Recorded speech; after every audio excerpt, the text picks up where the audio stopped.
Hey boys and girls, welcome to week 3 of January. I hope you had an awesome week and that you are having self-control, which is what we're talking about this whole month. It is choosing to do what you should, even when you don't want to. So I hope that you're able to stop, take a breath, and ask God to help you to have self-control. Have a great week, and I'll see you next time. Bye-bye.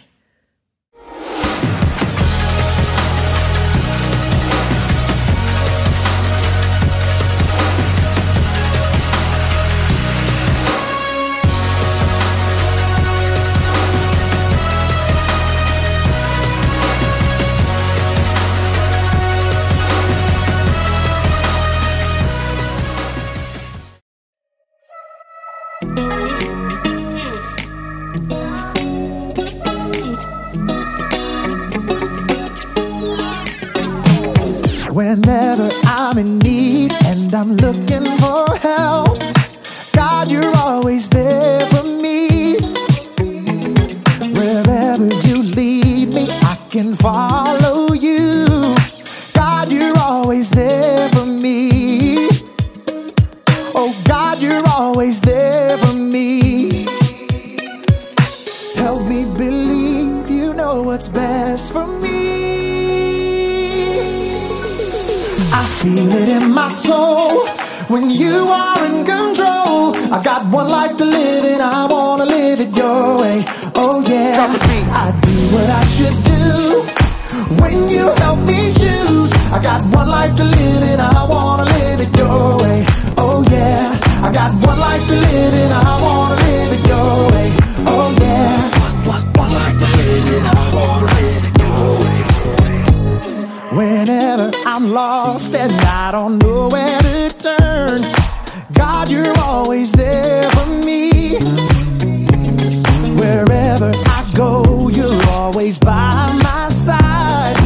God, you're always there for me. Oh, God, you're always there for me. So help me believe you know what's best for me. In my soul when you are in control. I got one life to live and I wanna live it your way. Oh yeah, I do what I should do when you help me choose. I got one life to live and I wanna live it your way. Oh yeah, I got one life to live and I wanna live it your way. Oh yeah. Yeah. God, help us to be more like you. 'Cause your way is the best way. I feel it in my soul when you are in control. I got one life to live and I wanna live it your way. Oh yeah, I do what I should do when you help me choose. I got one life to live and I wanna live it your way. Oh yeah, I feel it in my soul when you are in control. I got one life to live and I wanna live it your way. Oh yeah, I do what I should do when you help me choose. I got one life to live and I wanna live it your way. Oh yeah, I got one life to live and I wanna live it your way. Oh yeah.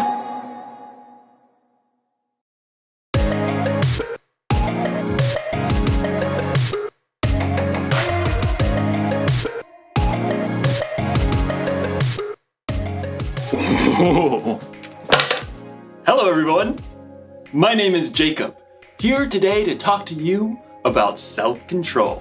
Self-control is choosing to do what you should, even when you don't want to. It's very important to have control.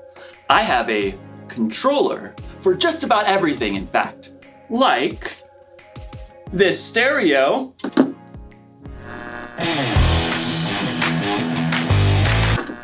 Thanks, stereo. Or this fan. I've even got a remote for my blender. And of course, everyone's favorite remote control, the TV remote. Whoa, where is the TV remote? This is its spot. This is its home. It's where it lives. Where are you, little TV remote? TV remote! TV, TV, TV, TV, no, little guy, where are you? TV! This makes me so mad. I bought the remote caddy so that I could house my remotes. And when someone takes the remotes away and doesn't put it back, I get real angry. I ask you, why have a remote caddy if you're not gonna caddy the remotes?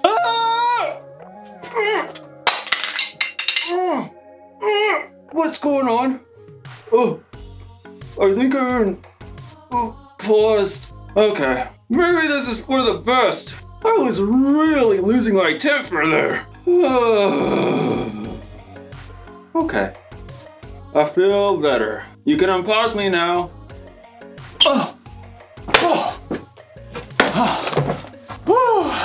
That was a close one. Anger can really take over if you let it. In today's story, we'll hear about a guy named David who had every reason to be angry. Let's hope it doesn't control him. Oh, I wonder what this controls.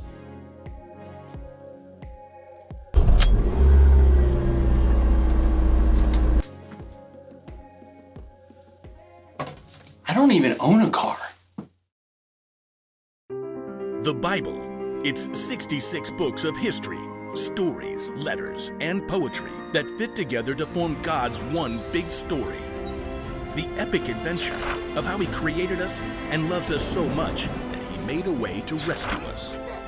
As we travel through the Bible, from Genesis to Revelation, we discover people who met God and found their lives changed forever. Now, for an amazing story. Inspired by the book of 1 Samuel, chapter 24.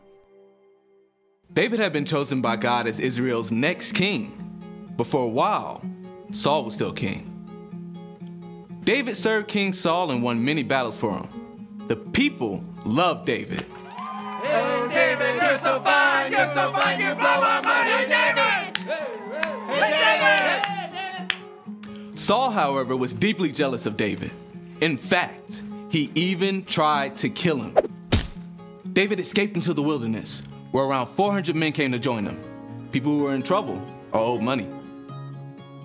A merry band of misfits. But Saul still saw David as a threat. When he heard that David and his men were camped in the desert of Maon, Saul took soldiers to chase after him. They're right behind us, David. Quick, we'll head around the mountain. Just as Saul and his men were closing in on David, Saul received word that the Philistines were attacking Israel. Oh, phooey. Saul was forced to stop the chase and deal with the Philistines. David and his men could breathe a sigh of relief. There's a safe place near En-Gedi. Maybe Saul will finally leave us alone if we hide out there. But as soon as Saul had dealt with the Philistines, a messenger brought news. David is in the desert of En-Gedi. Aha! We've got him this time. Gather 3,000 of the best soldiers from all of Israel. But, Your Majesty, David only has 400 men. 3,000, and not one less. Saul set out once more, determined to wipe out his rival. I bet that pipsqueak is hiding out near the rocky cliffs of the Wild Goats. Well, that seems oddly specific. Yeah, he used to herd sheep. In fact, David and his men have been staying near some sheep pens not far from the cliffs. Saul, headed this way. He's got 3,000 soldiers. Again? Why can't he leave us alone? We can take him on. I'm worth 10 of his soldiers. David could feel his anger boiling, but he took a deep breath. No, we won't fight them now. And we won't have a choice in about 6 minutes. The caves! I want everyone inside! Stat! David and his men hurried into a nearby cave that cut deep inside the cliffs. All the way to the back! They're here! Outside, near the sheep pens, Saul had called a halt. Take a break, men. At that moment, Saul found himself in need of a royal outhouse. I require a royal outhouse. I believe there's a cave over there, Your Majesty. I suppose it'll do. Saul entered the cave.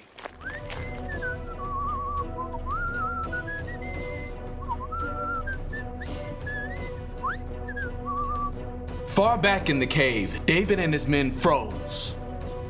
Through the gloom, David could see the man who had tried to kill him and was now forcing him to live on the run. What if he finds us? I don't believe we're Saul's #1 priority at the moment. He's alone. This is your chance. God's handed your enemy over. Don't let this chance just trickle away. David's anger burned red hot as he crept up behind Saul, sword at the ready. But then, he forced himself to stop. Instead of attacking Saul, David sliced off a corner off the king's long royal robe. Saul left the cave with no idea that David was still inside. Time to move out, men. This is the day we take out that whippersnapper David. But at that moment, David emerged from the cave and cried out, King Saul! David? David bowed low to the ground. Why do you listen when men say David is trying to harm you? This day you have seen with your own eyes how the Lord handed you over to me in the cave. Some of my men begged me to kill you, but I didn't. I said, he is the Lord's anointed king. Saul could only stare in shock as David held the piece of fabric he cut from Saul's robe. Look at this. I cut off the corner of your robe, but I did not kill you. Yet you are hunting me down to kill me. May the Lord show that I'm not guilty of doing anything wrong. May he save me from you. The truth cut Saul to the heart and began to weep. Oh, you are a better person than I am. You have treated me well, but I've treated you badly. May the Lord reward you. I know for sure that you will be king. Now, promise me that you won't kill my family or wipe out my name from my family line. David looked his enemy straight in the eye. I promise. Then Saul and his men returned home, and David and his band of misfits returned to their usual hiding place.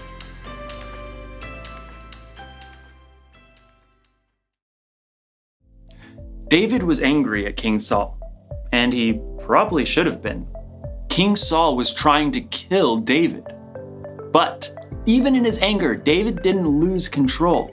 He paused and thought and didn't let his anger take over. You don't need a remote control for yourself to know how to pause. You can do that on your own. If you're angry because someone borrowed something they weren't supposed to, or someone said something that really hurt your feelings, you could just fly off the handle. Or you can pause, count to 3 or 10 or 100 if you have to, and think about how you're going to respond. Remember, you can pause in real life, but what you can't do is rewind. Once you've said or done something in anger, it's out there. You can never take it back. I'm not saying you shouldn't ever get angry. In fact, Jesus himself got angry, but he had good reasons to get angry. And so do we sometimes. It's like when you or someone you know is being treated unfairly. That's a good reason to get angry. Losing a remote? Probably not the best reason to get angry, but good anger or bad, it's still wise to keep control of your anger instead of letting it control you. That's the one thing to remember today. Don't be controlled by your anger. Count to 10 and keep your cool.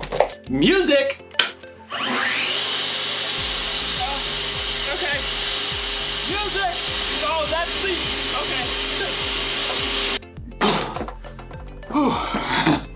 I gotta get a universal remote. I'll see you next time.